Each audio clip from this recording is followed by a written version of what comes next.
bueno, acá estamos con el pastor Walter, es una honra para nosotros. La verdad que nos conocemos hace tantísimos años, pero ellos han crecido increíblemente como matrimonio, como terapeutas sistémicos, así que hemos estado hablando anoche, cenando, estamos soñando con un retiro de familias para diciembre, así que bueno, oren por ellos porque son una bendición tremenda. Dios te bendiga, pastor. Bueno, ahora sí.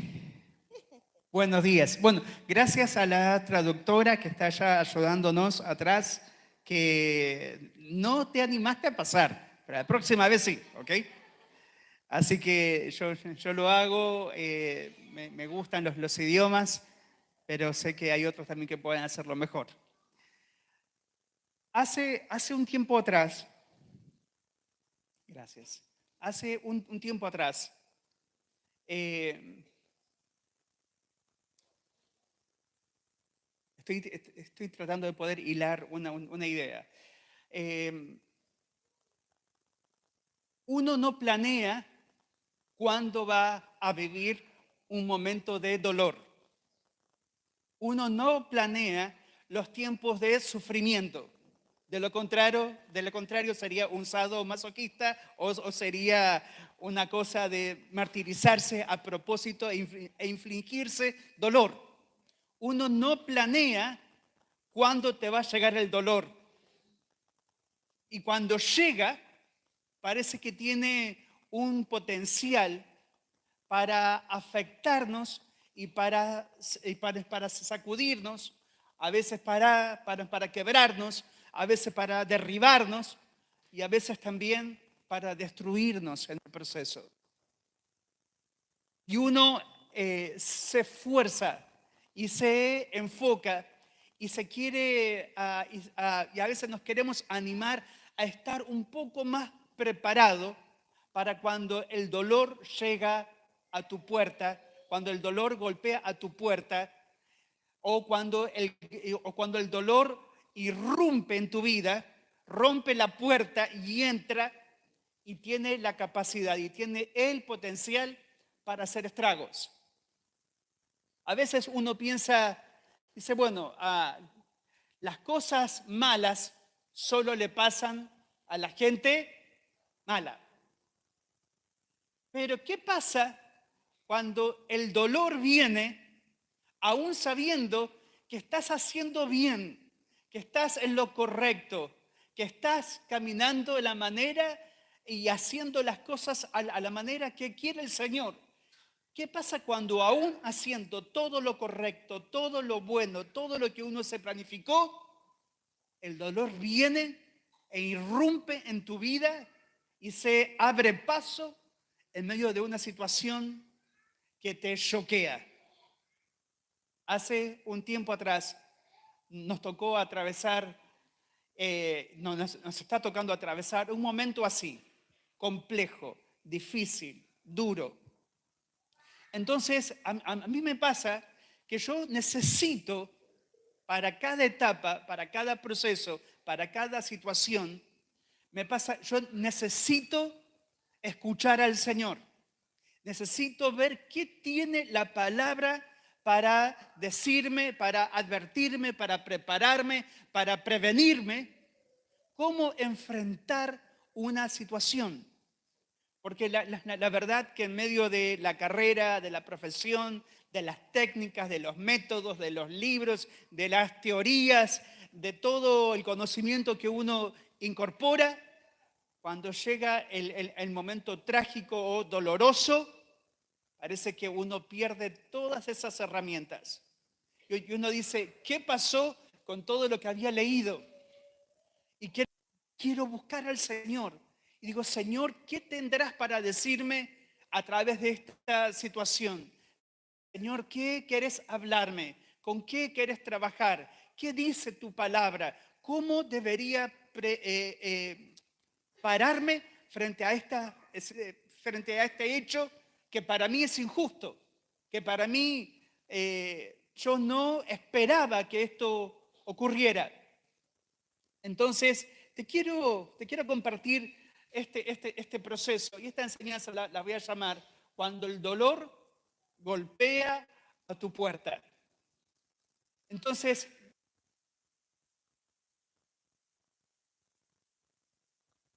Salmos 23, un salmo, por supuesto, conocido, ya creo que hasta muchos los podríamos recitar de memoria, pero vamos a ver el contexto en la que David canta esta. No hay una fecha concreta cuando David escribe esto. No hay una información específica si lo hizo siendo él un adolescente o si fue con el proceso frente a Saúl o frente a Absalón.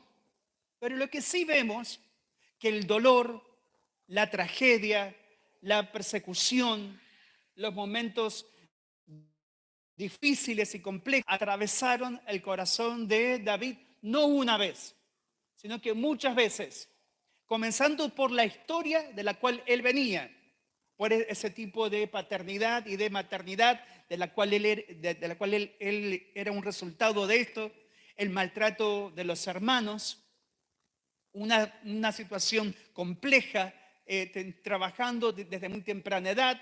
Se calcula que él trabajaba desde muy temprana edad, porque cuando Samuel va a ungir a David a la casa de su padre, David no tenía más de 13 años, era apenas un muchachito. Así que, pero él ya estaba pastoreando a las ovejas. De hecho, esa era la razón principal por la cual él no estaba presente en ese momento en la que Samuel llega y unge. Y, oh casualidad, por un pequeño despiste del momento, se olvidó que David, de por qué David no estaba presente, aunque había una interna dentro del círculo familiar bastante compleja, aunque había burla, desprecio, maltrato, bullying, aunque había muchos temas complejos en este entramado familiar del cual David venía. Sin embargo, este muchachito a temprana edad se vuelve un autor, escritor, cantante, poeta, profeta. Se vuelve a muy temprana edad, se vuelve alguien muy especial. Y aunque tenía todo a su favor para que él quedara sometido bajo esta relación víctima-victimario con su papá, con sus hermanos, con la historia familiar, con el pasado, con el trasfondo, con la situación económica. Sin embargo, la forma en la que David enfrenta este proceso lo pone en un lugar de privilegios. Y es en ese proceso en la que David transforma todas sus situaciones y de esto saca provecho. Y es así en la que David escribe gran parte de los salmos. Ahora, cuando uno lee el Salmo 23, uno ve esta forma en la que él está escribiendo y dice: Jehová es mi pastor, nada me faltará. En lugares de delicados pastos me hará descansar. Junto a aguas de reposo me pastoreará. Confortará mi alma y me guiará por senda de justicia por amor de su nombre. Y ahora me quiero quedar en este versículo. Dice: aunque ande en valle de sombra de muerte, no temeré mal alguno, porque tú estarás conmigo. Tu vara y tu cayado me infundirán aliento. Ahora, interesante. Cuando comencé a estudiar el contexto en la que David se movía desde muy temprana edad, siendo un muchachito, para que a los 13 años él estuviera pastoreando al rebaño de su padre. Y encima que no estaba cerca, estaba lejos, porque Isaí tuvo que mandar a buscarlo. Samuel se tuvo que sentar y esperar con su cuerno con aceite a que él llegara. Para que David tuviera esta experiencia, se calcula que ya trabajaba antes de los 13. Para el día de hoy eso sería maltrato infantil, sería en contra de los derechos de los niños, sería explotación. UNICEF mandaría preso al padre, a la familia. Bueno, claro que no estoy diciendo que esto sería lo correcto.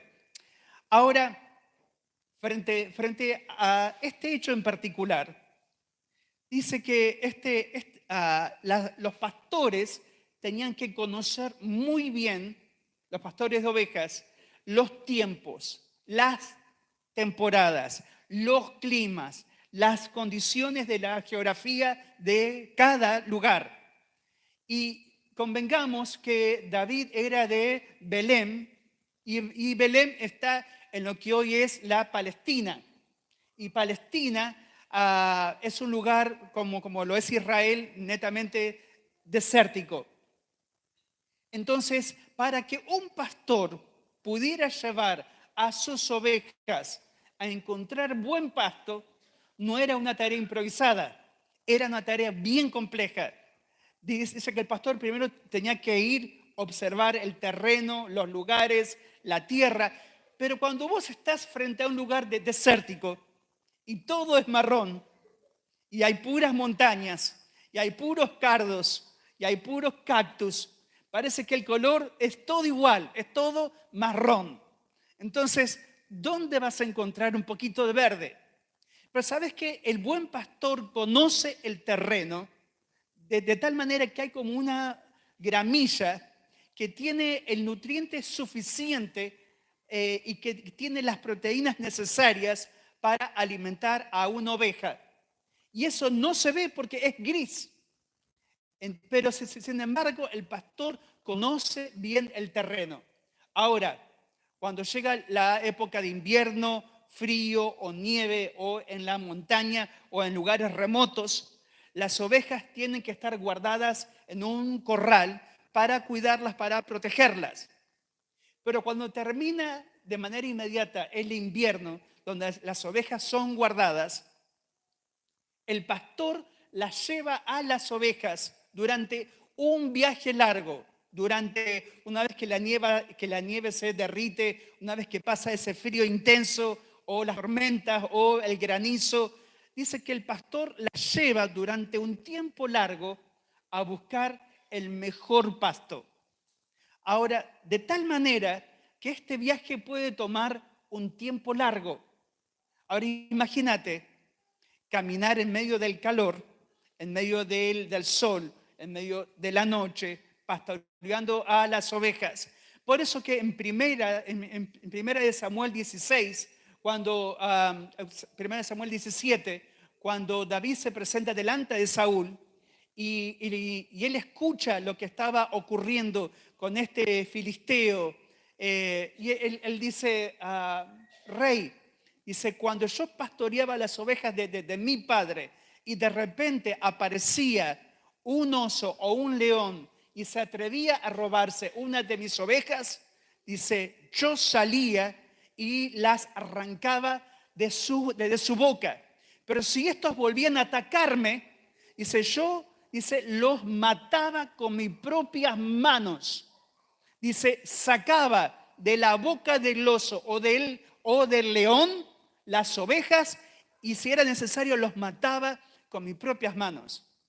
Ahora, David no era un jovencito suave o delicado o muy refinado. Era bastante fuerte, era bastante violento. Sin embargo, este David sabía que para llevar a las ovejas de su padre tenía que hacer estas largas caminatas. Y cuando dice, aunque ande en valle de sombra de muerte. Hasta hace un tiempo atrás yo pensaba que era una alegoría, que era un lugar ficticio. Pero ¿sabes que existe este valle? Este valle mide 7,5 kilómetros. Está en Jericó, está al sur del Mar Muerto, y es un valle que tiene hasta barrancos, que es profundo, es complejo, por momentos tiene unos metros y por momentos es diminuto. Ahora, para pasar por toda esta hendidura, por todo este valle, para llegar a mejores pastos, 7,5 kilómetros, no se puede pasar en el día porque te morís de calor, porque el sol te calcina.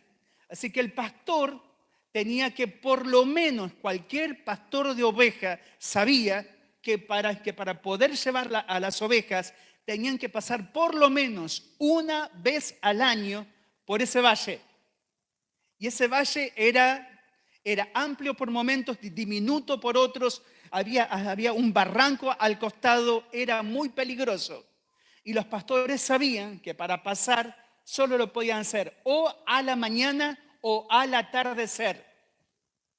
Pero era la única forma de atravesar el valle para llegar a un buen monte, para encontrar mejores pastos. Ahora, este valle es real, existe, tiene una ubicación y tiene una característica. Sabía el peligro que corría él y las ovejas de ser emboscados, de que hayan asesinos o ladrones o que una oveja llegue a caerse en el barranco. El peligro que esto representaba. Pero acá es donde David describe este salmo tan hermoso. Y dice, aunque ande en valle de sombra de muerte, no temeré mal alguno. ¿Por qué? Porque tú estarás conmigo. Ahora, este David, siendo apenas un muchachito, en medio de la fragilidad, en medio de la parte vulnerable, en medio de la historia, y este mismo llevaba a las ovejas, escúchame bien, durante meses para pasar y para encontrar estos lugares. Así que cuando David está cantando y está recitando este salmo, dice, aunque ande por el valle de sombra de muerte, él conocía bien el lugar, conocía bien las técnicas.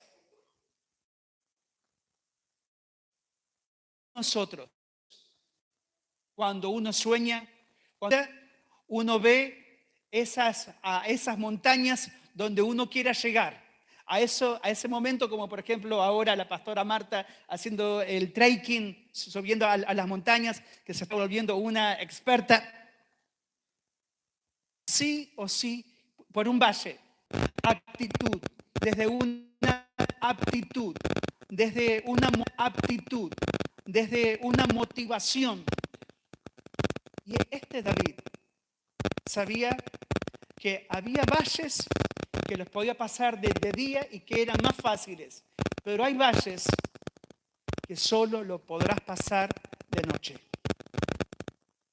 Cuando es en el momento del día, es un lugar confiable, es un lugar seguro, es un lugar que uno ya tiene experiencia, que uno sabe con lo que te vas a enfrentar. Pero hay valles que solo podrás pasarlos de noche. Y es ahí donde yo me pregunto, donde me hago este planteo. Es en medio de la noche, de lo desconocido, de lo incierto, de lo que viene de repente, donde uno pierde toda la confianza, donde uno pierde todo lo que uno ya conocía, lo que ya uno sabía, lo que uno ya se sentía capaz o que podía tener cierto tipo de control. Pero es en medio de la noche donde uno se expone, donde uno pierde hasta las fuerzas. Pero es en ese momento donde uno atraviesa el valle en la noche, donde uno desarrolla una dependencia, nuevos sentidos, nuevos dones, nuevas habilidades, una nueva confianza, una nueva dependencia en este pastor que está guiando tu vida. Ahora es en este contexto que dice David, dice, porque tu vara y tu cayado me infunden aliento. ¿Qué significa esto? La vara tiene que ver con esta ramita que el pastor utilizaba para marcar el ritmo, el tiempo, el paso, el proceso. Y cuando una oveja de repente se iba fuera del redil, dice que el pastor con la varita lo tocaba atrás y enseguida se encamina y se pone en la dirección correcta. Algunos necesitamos varias veces esta varita para volvernos a ubicar, para volvernos al camino, para mostrarnos que nos estamos alejando, que nos estamos torciendo del propósito del camino que Él nos ha trazado.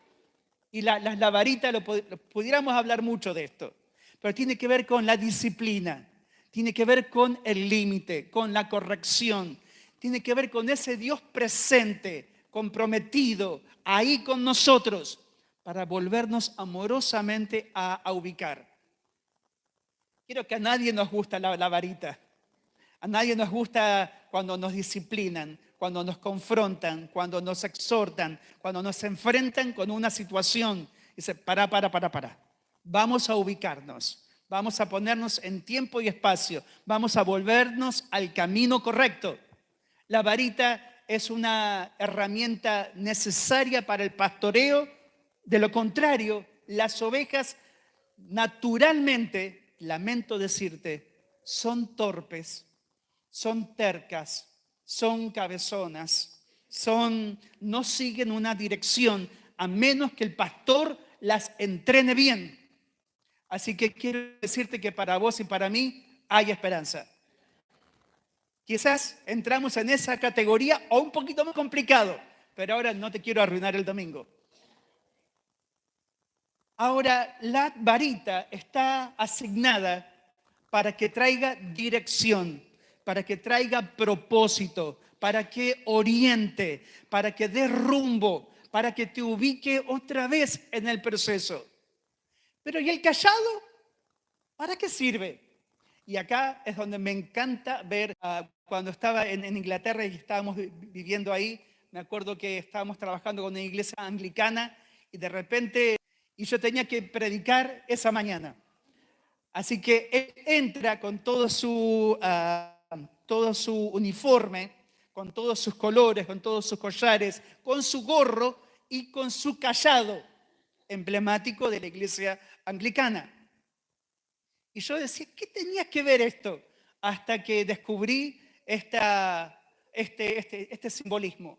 El cayado es este bastón con esta forma redonda, que cuando la oveja está caminando delante del pastor, de repente cae en un precipicio o se mete en un pozo o cae en un agujero, el cayado es para rescatar la oveja y sacarla y ponerla de nuevo en su lugar.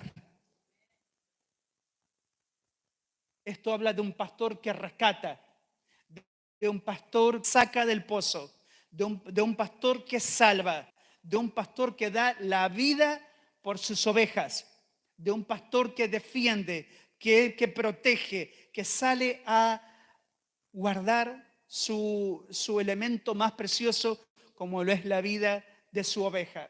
Así que una cosa es la vara y otra cosa es el cayado. Y muchos de nosotros precisamos tiempos de vara y muchos tiempos de cayado. Vamos de nuevo otra vez. Y dice al final, dice, tu vara y tu cayado me infundirán aliento. Wow. Tu vara y tu cayado me infundirán aliento. Entonces, pero dice la parte anterior, no temeré mal alguno, porque tú estarás conmigo. ¿De qué habla esto? Esta es una imagen dinámica, activa, de un pastor que no se duerme, de un pastor que no se relaja, de un pastor que no se distrae. No es de un pastor pasivo, achanchado, dormido en un rincón, sino un pastor que está todo el tiempo alerta, atento, comprometido, presente, activo, dinámico. Un pastor que te da toda la garantía. Y este pastor es la esperanza representada en una persona, es la fe representada en una persona, es la verdad representada en una persona, Jesús. David, cuando cantaba este salmo, pensaba en su historia, pensaba en la paternidad de su padre, en la maternidad de su madre, en sus hermanos, en lo que le tocó vivir. Pero transformó sus historias.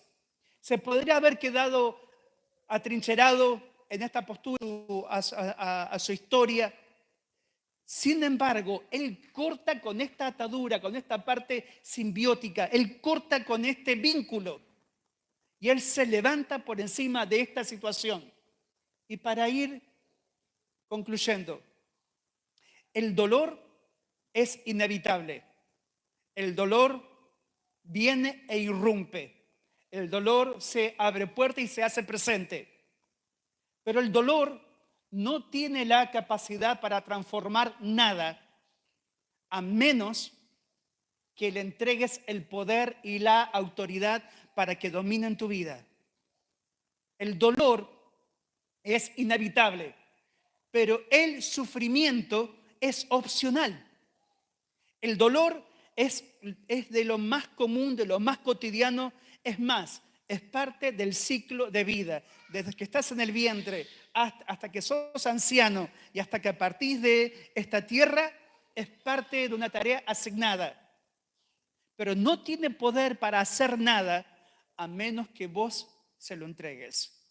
El sufrimiento es opcional porque es cuando yo dejo que el dolor anide, se quede, se perpetúe y comienzo a acariciarlo y comienzo a hacerme uno y comienzo a armar esta simbiosis con el dolor y me comienzo a aferrar y comienzo a desarrollar esta pena, esta autocompasión. Y otra vez me pasó lo mismo y otra vez que paso por este proceso. Y parece que es en el dolor donde uno desarrolla conductas, patrones, pensamientos, comportamientos. Y uno comienza a llenarse de enojo, de frustración, de culpa, de ansiedad, de angustias. Y es en el dolor que uno comienza a darse permiso y licencias. Y bueno, la verdad que estaba tan mal que me merecía un descanso, un break, un pecadito, una situación. Y bueno, me pasé del límite, de la raya. Pero bueno, ¿qué querés? Todos somos humanos. Y parece que uno usa el dolor para justificar lo que es injustificable. Y para dudar, y para conspirar, y para armar todo un entramado en el interior de uno. Cuando uno no sabe manejar el dolor de manera saludable, uno pasa directamente al sufrimiento y el dolor pasa a ser un verdugo que uno lo naturaliza en su vida. Dice, y bueno, me tocó vivir con desgracia, con pérdidas, con traiciones, con ser defraudado, con perder la expectativa. Es lo que me tocó. Y uno naturaliza lo que uno no tendría que haber naturalizado nunca. Pero cuando veo a la persona de Jesús, cuando dice en Isaías 53, dice, un hombre experimentado en dolores. Un hombre que dice experimentado en el quebranto.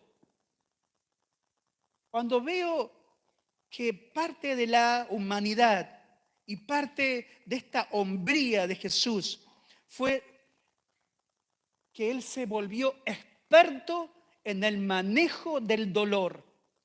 Que el dolor no era algo desconocido para Jesús. No era algo lejano, algo distante, sino que Él era conocido, estaba entrenado. Dice que se volvió experto en el dolor, en el quebranto. Pero algo de lo que a Jesús le da la victoria y el éxito más tremendo de su vida, de su ministerio, de su propósito, del llamado, de todo lo que Jesús hizo, hace y hará. Porque Él frente al dolor lo manejó de manera tan saludable. Por eso que el Evangelio no esconde el dolor, no lo niega, no lo tapa, no lo oculta. No se disfraza, no, porque hay que estar siempre gozoso y siempre contento y siempre alegre. Y cuando te toca hablar de lo que estás pasando, y cuando te toca pedir ayuda, uno esconde, uno niega, hasta uno desarrolla una personalidad exitista, triunfante, victoriosa, pero cuando te toca ser débil, cuando te toca hablar del dolor, de la tragedia, nos volvemos torpes. Y si no, díganme los hombres, si no atravesamos por este proceso. Entonces, frente a esta situación, yo veo acá a un Jesús experimentado, perfeccionado, adiestrado, experto en no negarlo, en no evitarlo. Y cuando veo Juan 16 y Juan 17, en sí, Juan 13, 14, 15, 16 y 17 es el resumen de las 3 últimas horas de Jesús antes de ir a ser arrestado. En esas 3 horas, Juan resumen desde el capítulo 13 al 17, esas últimas 3 horas. Cuando uno hace un paneo bíblico de esos 5 capítulos, ves a un Jesús con un ataque de pánico de ir a ser arrestado por los soldados. Lo ves a un Jesús sufriente, intimidado, en shock, angustiado, que se escondía en una cueva y decía, ay, pobrecito de mí, lo que me está tocando. No lo ves a Jesús en esos 5 capítulos con ninguna de estas condiciones. Al contrario, Juan 13, Jesús prepara la última cena, prepara el salón, prepara el pan, prepara el vino, prepara la comida, prepara su última Pascua, prepara su último discurso, luego lava los pies de ellos, luego anuncia lo que iba a ocurrir, luego da sus últimas palabras. Yo digo, este Jesús, sabiendo que no iba a estar más con ellos, que todos le iban a traicionar. Si no, fíjate, Juan capítulo 16, al final, en el versículo 33, dice que Jesús les deja muy clarito, todos ustedes me van a traicionar, me van a abandonar. Dice, y voy a quedar solo, pero no estoy solo, porque el Padre está conmigo. Ahora, ¿Jesús era esquizofrénico? ¿Tenía una doble personalidad? ¿Cómo hacía Jesús? Porque sabiendo lo que iba a venir, la traición, el rechazo, la burla, el sufrimiento, el martirio, el castigo y todo lo que esto iba a traer, Jesús estaba parado frente a ellos y tuvo tiempo para cenar, tuvo tiempo para lavarle los pies, tuvo tiempo para enseñarles, tuvo tiempo para sacarlos a una caminata como en Juan 15 y los pone frente al viñedo y les da una de las enseñanzas más extraordinarias en Juan capítulo 15. Jesús no tembló delante de lo que iba a ocurrir porque Él sabía, fue entrenado y fue preparado y tuvo las herramientas para no permitir que el dolor gobernara su vida, para no darse permiso, para no darse licencias, para no transar con la tragedia, para no permitir que esto influenciara en sus emociones, en sus pensamientos, en su salud física. Y si no, díganme ustedes, ¿cuántas enfermedades físicas son el producto de un dolor escondido, de un dolor guardado, de un dolor no tratado, de un dolor no resuelto? Si no, Lucas, el doctor, decime cuál es el porcentaje de las enfermedades psicosomáticas que el ser humano tiene. El porcentaje es altísimo. Es altísimo. Por esos dolores no tratados en el alma, en las emociones, en la mente. Y cuando no lo puedes hablar, tu cuerpo lo habla, tu cuerpo lo denuncia. Pero de nuevo, el Evangelio no esconde, no tapa, no niega, no evade y no evita el dolor, sino que Jesús nos entrena, nos prepara, nos enseña. Aún con el ejemplo de David, que cuando andes por el valle de sombra y muerte, aunque te toque atravesar el valle en medio de la noche, y aunque el dolor llegue de repente y te parezca tan terrible, tenemos el gran ejemplo de este Jesús. Hebreos capítulo 5, versículo 8, nos dice que Él fue perfeccionado a través de los padecimientos que le tocó pasar. Y este Jesús nos dio ejemplo y dice, por lo tanto, por el manejo que tuvo, por lo que padeció, por lo que le tocó atravesar, por el dolor, por cómo lo manejó, por cómo lo enfrentó, por cómo le habló y cómo aprendió a vencer en medio del dolor, el Padre le dio la corona más alta, el nombre más alto, el título más alto, y le dio un nombre, sobre todo nombre. Pero tuvo que pasar por todo esto. Este no es un mensaje de esperanza y de ánimo en cuanto a la parte exitista o victoriosa. A todos nos toca pasar procesos de dolor, poco, medio o de mucho dolor. Pero quiere decirte que hay esperanza para nuestra vida. Si Él, siendo el autor y consumador de nuestra fe, se hizo experto en dolores y en quebrantos, y esto no le justificó para darse licencia o para victimizarse o para quedarse arraigado en la amargura, en el resentimiento, en el enojo, porque no me hiciste, no me diste, no me dijiste, no me invitaste, no me hiciste parte, porque no me preparaste a tiempo, porque no me lo anunciaste antes. ¿Cuántas frases que uno utiliza para reclamar a otros lo que no hicieron por tu vida? Ponelo a tu papá, ponelo a tu mamá, ponelo a tus hijos, ponelo a tus hermanos, a tus parientes, a tu profesor, a tu jefe, a donde sea que estés. Como uno recrimina y reclama. Pero Jesús dice que Él no abrió su boca. Isaías 53 es un pasaje extraordinario. Un Dios sufriente que pasa por el dolor, pero un Dios que transforma el dolor de tal manera que no deja que éste le gobierne la vida, sino que vence el dolor y termina siendo triunfantes. Todos queremos el triunfo, el éxito y la victoria, pero te toca atravesar primero por el valle. Y como vivas ese valle, determina cómo llegarás a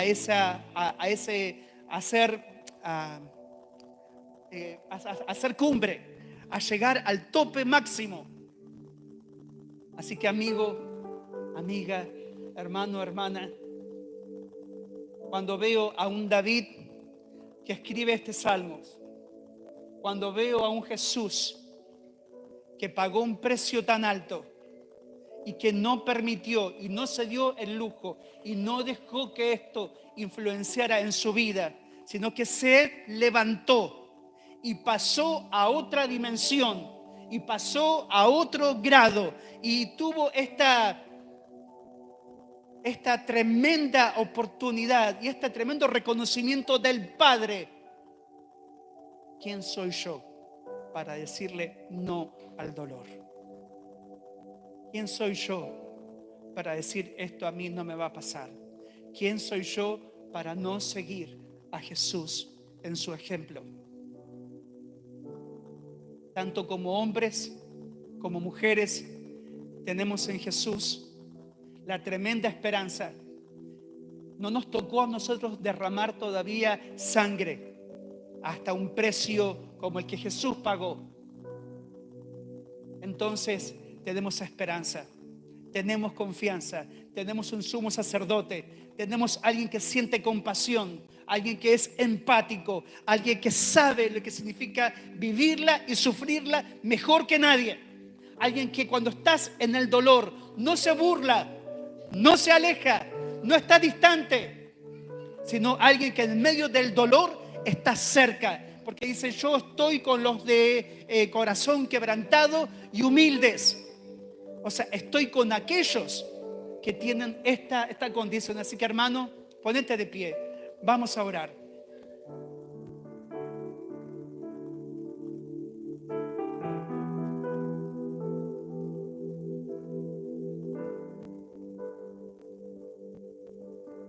Jesús, en esta hermosa mañana, cuando vemos en tu palabra que aunque ande por el valle de sombra y muerte, no dice que cuando ande muerto por el valle de sombras, dice cuando ande por el valle de sombra y muerte, cuando pareciera así sombrío, oscuro, incierto, tenebroso. Qué tremendo saber, Señor, que no temeré mal alguno, porque tu vara y tu cayado me infunden aliento. Señor, qué tremendo saber, Jesús, que fuiste experto en dolores, que atravesaste todo tipo de sufrimiento, pero no te quedaste con la amargura, con el enojo, con la sed de venganza, con la injusticia, con la traición, con el rechazo, con la burla, sino que en esa cruz pagaste el precio más alto, porque es en esa cruz donde aprendemos a ser resilientes del dolor, a no quedarnos estancados, a no quedarnos escondidos, y aprendemos a resolver, a enfrentar, a confrontar, a cerrar, a restaurar, a sanar. Jesús, yo oro para la vida de cada hermano y hermana en este lugar. Tu nombre les sea revelado, tu carácter, tus características, tus atributos, tu fortaleza, tu poder para enfrentar el dolor sin temor, sabiendo quién camina a nuestro lado, sabiendo que te tenemos presente, sabiendo que sos un Dios de compasión, empático, presente, activo, y que nos das el poder para resolver y enfrentarlo. Jesús, sabemos, Señor, que por tu vara y tu cayado, Señor, nosotros tenemos aliento y esperanza, porque sabemos en quién hemos creído, en quién hemos esperado, a quién nos hemos aferrado. Y yo oro para que derrames entre nosotros el poder para transformar cada situación. No importa la medida de dolor, solo sé que para los que confían en ti hay un nuevo mañana. Solo sé que para los que confían en ti podremos levantarnos de la peor tragedia.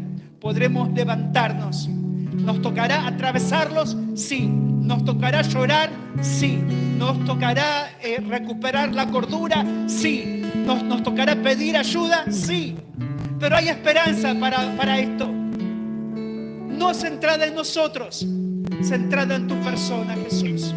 Así que yo oro para que derrames, Señor, de este Espíritu de Cristo, de Espíritu Santo, que te derrames en medio nuestro con estas cualidades, estas características, estas señales, en el nombre de Jesús. Que aquellos que les toca atravesar este valle de lágrimas lo transformen en un valle profundo, fértil, de gran gozo. No porque negamos la situación, porque sabemos en quién hemos confiado. Te bendecimos, Señor, y volvemos a declarar otra vez: ponemos nuestra confianza, toda nuestra confianza en ti, Señor, en el nombre de Jesús. Amén.